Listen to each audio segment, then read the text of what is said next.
بسم الله الرحمن الرحیم. السلام علیکم. څنګه یې ښه؟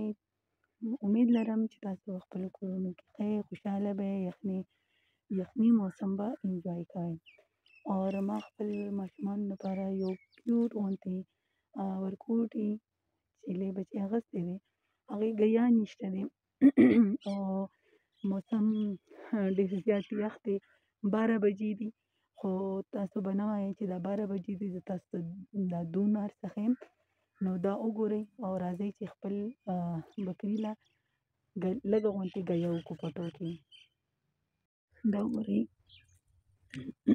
دونه دون دی چې څه ښکاري هم نه چې څوک شته نشته، ډېر زیات.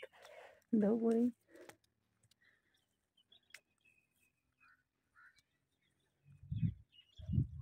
او که موږ دې کبلو ته لږ وګورو د غنمو ته، نو په دې باندې داسې پرخه پرته ده. دا وګورئ ټایم دی 12 بجې.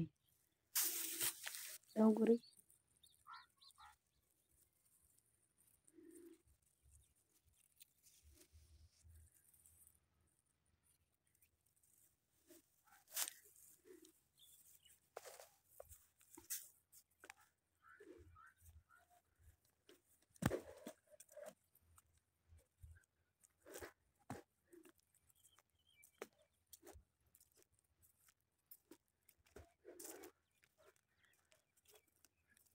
تاسو هم د داسې موسم نه خوندونه واخلئ او بیا چې ګرمي شي بیا به ارمانونه کوئ چې یخني ښه وه. ډېر داسې وي چې ګرمي شي نو یخني ښه وه، چې یخني شي نو ګرمي ښه وه.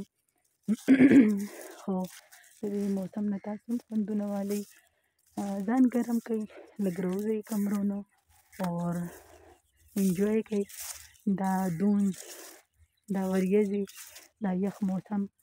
لږ غوندې ګیه کوو او بیا زه تاسو ته ښیم. موږ سره اوسئ.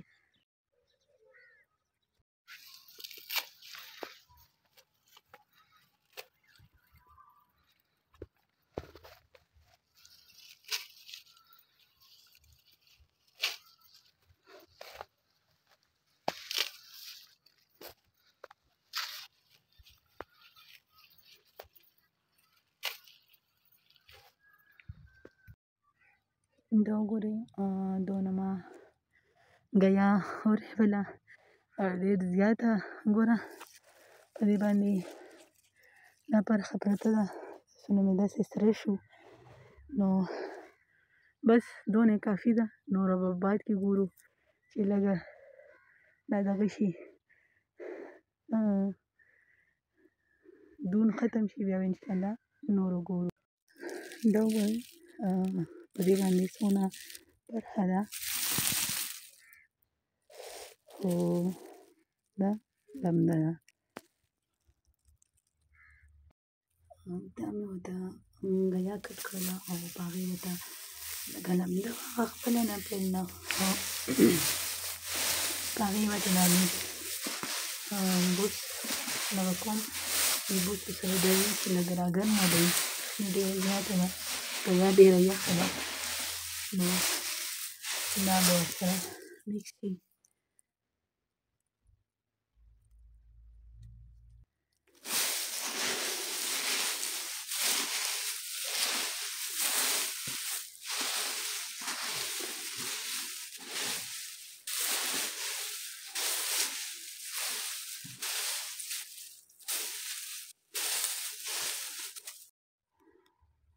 دا وګورئ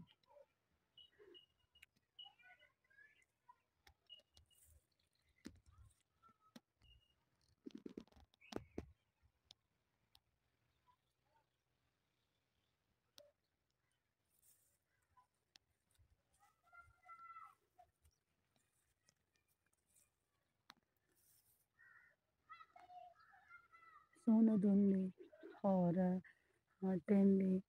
دا اوس خو به 12 نیمې وي غالبا، او ته به لوې چې دا د سهار دی، مطلب یا 6 بجې دي یا 7 بجې دي. نو لږ تاسو هم د دې دونو نه خوند واخلئ. زما دا ویډیو د هغه خویندورو لپاره دی چې کوم موږ تعلیمونه نه دي کړي، موږ آنلاین کار نشو کولی. نو د هغې لپاره زما دا مشوره ده چې تاسو یوټیوب چینل کولاو کړئ او هغې کې ځان لپاره ځان ورکې نه راولئ، مه راولئ، کم از کم یو ښکلي داسې کور کې شیزونه جوړوئ او په یوټیوب باندې کار وکړئ. که تاسو دغه نه دي سبق نه دی ویلی نو څه ناڅه وکړئ، ځکه چې یوازې خالي په سړو باندې کار نه کېږي، ډېره زیاته ګرانه ده.